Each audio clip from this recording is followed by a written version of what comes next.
Em continuidade com a nossa playlist sobre as modalidades de extinção do contrato de trabalho, chegou a hora da gente discutir um pouco sobre a demissão sem justa causa, ou somente demissão. Aqui nessa playlist eu vou passar por todas as modalidades de extinção do contrato de trabalho, então se você não está inscrito no canal, não perca tempo, já se inscreva aqui para você não perder nenhum conteúdo. Eu estou preparando um material completo para você conhecer todos os tipos de modalidade de extinção do contrato de trabalho, para que caso isso ocorra com você, você não venha errar. Não perca tempo então, se inscreva já, deixe o sininho ativado também e vamos conversar um pouco sobre a demissão sem justa causa. Demissão sem justa causa e o pedido de demissão são os dois tipos de modalidades de extinção do contrato de trabalho que acontecem de forma totalmente imotivada, ou seja, não é necessário nenhum tipo de justificativa para fundamentar ou para validar esse tipo de rescisão contratual. A expressão imotivada diz respeito à ausência de motivos tipificados que deem causa a esse tipo de rescisão. Então, quando você for demitido ou demitir alguém na sua empresa, em regra, não é necessário justificar o motivo dessa demissão. Você não precisa explicar o motivo pelo qual te levou a tomar essa decisão para desligar alguém da sua empresa. Mas por que eu digo que isso acontece em regra? Porque, logicamente, existe exceção. Um empregado que tem estabilidade provisória em razão do acidente de trabalho, por exemplo, enquanto perdurar a estabilidade, ele não pode ser dispensado sem justa causa. Da mesma forma acontece no caso da gestante, que tem também estabilidade, o empregado que é eleito como membro da CIPA também é outro caso de estabilidade. Enfim, são vários os casos de estabilidade que faz com que o empregado, no período da sua estabilidade provisória, não possa ser dispensado sem justo motivo. Então a demissão sem justa causa não é aplicável nos casos dos empregados que têm estabilidade provisória.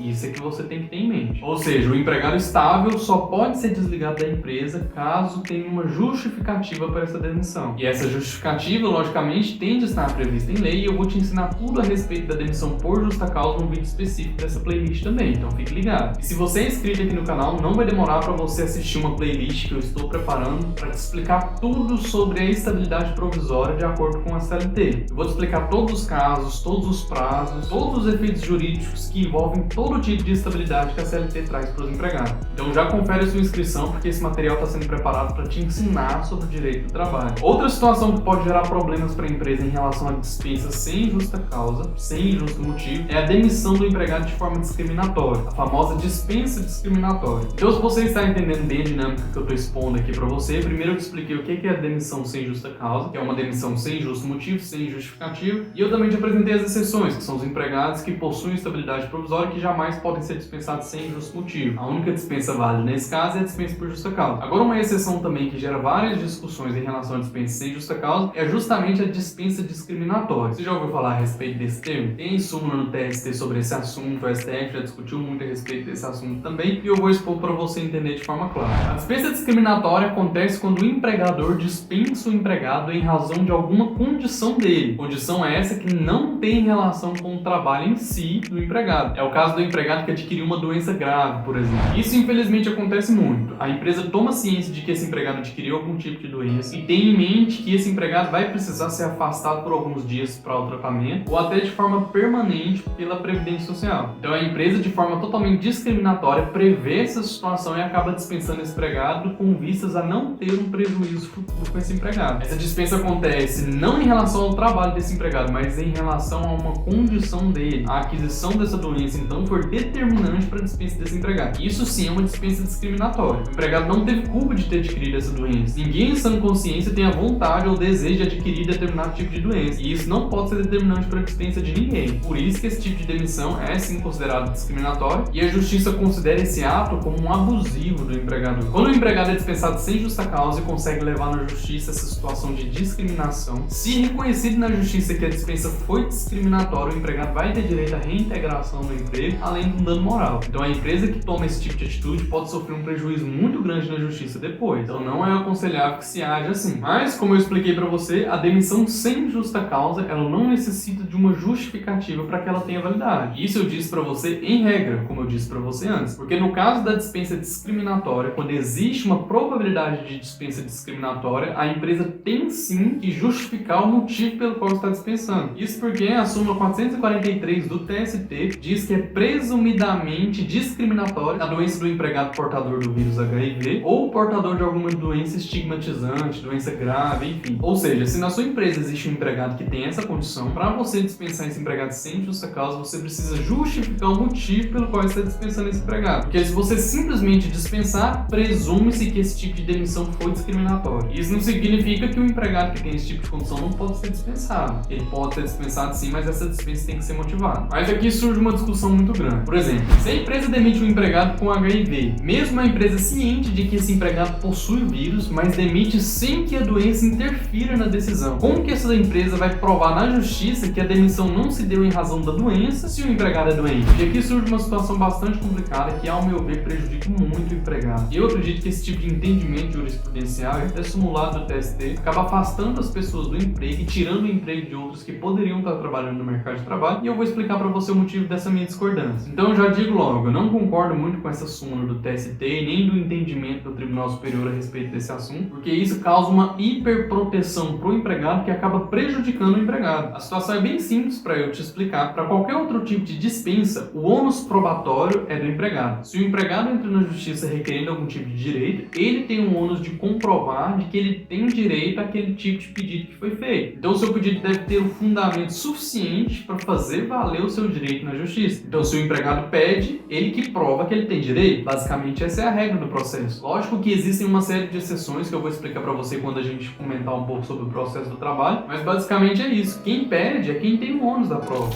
Então se o empregado acha que foi demitido de forma discriminatória, deve sim buscar seus direitos na justiça, seja uma reintegração, seja um dano moral, enfim, ele deve pleitear isso judicialmente. Mas, como eu te expliquei, só será deferido esse direito para o empregado se ele fundamentar bem o seu pedido, porque o ônus da prova está com ele, já que é ele que fez esse pedido. Então, se o empregado acha que foi demitido de forma abusiva, ele mostra na justiça a abusividade do ato do empregador para ver reconhecido seu direito. Nesse caso, ok, a norma trabalhista está aqui para proteger o trabalhador, é a plena aplicabilidade do princípio protetor que eu já expliquei para você aqui no canal também. Porém, essa regra não se aplica no caso da súmula do TST. Quando existe um empregado com algum tipo de doença estigmatizante, portador do vírus HIV, por exemplo, se a empresa demite, ela que tem que justificar o motivo da sua dispensa, e se o empregado entrar na justiça pedindo o reconhecimento da dispensa discriminatória, ela não tem o ônus da prova para demonstrar em juízo que aquela dispensa foi discriminatória. A empresa é quem tem que provar que a sua dispensa não foi discriminatória. Olha só a inversão da regra do ônus da prova que eu já te mostrei. Isso na prática faz com que a demissão sem justa causa deva ter uma justa causa para sua validade, que não faz sentido nenhum. Se a demissão é sem justa causa, ela não precisa de motivo, ela não precisa de justificativa. Porém, no caso dos empregados que têm essa condição, a empresa tem sim que justificar o motivo da sua dispensa para comprovar que o motivo da sua dispensa é diferente de uma dispensa discriminatória. Então, o que acontece na prática? É simples. A empresa que demite um empregado que tem algum tipo de doença estigmatizante ou portador de HIV já espera gastar dinheiro com o advogado para oferecer defesa processual, porque esse empregado vai entrar na justiça com um pedido de reconhecimento da dispensa abusiva, da dispensa discriminatória. Porque ele não precisa provar na justiça que a dispensa foi discriminatória, porque quem tem o ônus de provar que a dispensa não foi discriminatória nesse caso é a empresa, olha só. A meu ver, isso fere a regra do ônus da prova processual e isso traz uma hiperproteção para o empregado. E essa hiperproteção, como eu disse, como vem dizendo ao longo do vídeo, traz muitos prejuízos para o empregado e você vai entender o porquê. Na minha visão, isso atrapalha porque, infelizmente, faz com que as empresas não contratem pessoas que são mais velhas. Isso afasta as pessoas que têm uma idade mais avançada do mercado de trabalho, infelizmente. Dificilmente hoje uma pessoa que conta com 50, 60 anos de idade, mesmo com qualificação, ingressa no mercado de trabalho justamente por conta dessa hiperproteção do empregado. A empresa não vai correr o risco de contratar um empregado nessa idade, porque infelizmente com a idade mais avançada a propensão a doenças é maior. Então uma pessoa mais velha, infelizmente, tem uma maior probabilidade de adquirir câncer, Parkinson, Alzheimer, enfim, são várias as doenças que atacam pessoas com idades avançadas. E essa superproteção que a norma trabalhista traz para o empregado acaba tirando ele do mercado de trabalho. E aí, vale a pena ou não essa proteção toda? É melhor você ser hiperprotetivo e não ter emprego ou relativizar um pouco essa proteção para você ter uma oportunidade de trabalho? Responde aqui nos comentários o que você acha a respeito desse assunto. Eu quero entender a sua visão sobre isso, tá? E o que eu acho que seria o ideal? O ideal seria seguir a regra simples do ônus da prova. Se o empregado acredita que foi dispensado de forma discriminatória, ele que demonstre na justiça de forma clara e fundamentada que a sua demissão se tratou de um ato abusivo do empregador. Se o juiz convencer de que de fato foi um ato abusivo, abusivo, vai dar ao empregado o que lhe é de direito, a reintegração, dando moral e o que ele pedir no processo. Caso contrário, como se trata de uma demissão sem justo motivo, a empresa não deve justificar o motivo pelo qual tomou a decisão de desligar determinado empregado. Novamente eu falo, se claramente foi demonstrado que a dispensa foi abusiva, e a norma ataca essa dispensa abusiva para fazer com que essa decisão seja pedagógica para a empresa, para que ela não repita esse ato. Mas enfim, vamos avançar, porque esse assunto ainda dá muita discussão e eu quero ver a sua opinião aqui nos comentários para a gente discutir e saber a sua opinião também em relação a esse assunto, tá? Se você concorda comigo, se você discorda de mim, deixa aqui nos comentários que eu quero muito saber o que você acha sobre esse assunto. A dispensa sem justa causa também é chamada de dispensa injusta, dispensa imotivada, dispensa desmotivada e demissão imotivada, pois o empregado não deu causa à extinção contratual e não fez nada para que isso aconteça. E como a dispensa sem justa causa confronta o princípio da continuidade da relação de emprego, o empregado sai na rescisão recebendo quase que todas as verbas salariais que são devidas. Então, nesse tipo de rescisão, ele sai recebendo o saldo de salário, as férias, o 13º, um aviso prévio, a indenização do FGTS e também terá direito ao seguro-desemprego. Então, sempre que você estiver diante de uma dispensa sem justa causa ou simples demissão, você já vai saber quais são as verbas que são devidas nesse caso de extinção do contrato de trabalho e você já vai poder se prevenir caso ocorra algum erro com o departamento pessoal da empresa que te dispensou. Se você gostou do conteúdo desse vídeo de hoje, não esqueça do seu like, por favor. Mantenha-se inscrito também aqui no canal, ative o sininho para você não perder as publicações, porque como eu disse para você, nós estamos no início, mas eu estou preparando um material muito bom para te preparar para conhecer ainda mais sobre o direito do trabalho. E como você já sabe, qualquer dúvida que você tiver em relação ao direito do trabalho, deixa aqui nos comentários também que eu te respondo de forma personalizada para tentar da melhor forma resolver seu problema, tá? Então, eu te aguardo em uma outra oportunidade, um abraço e até lá!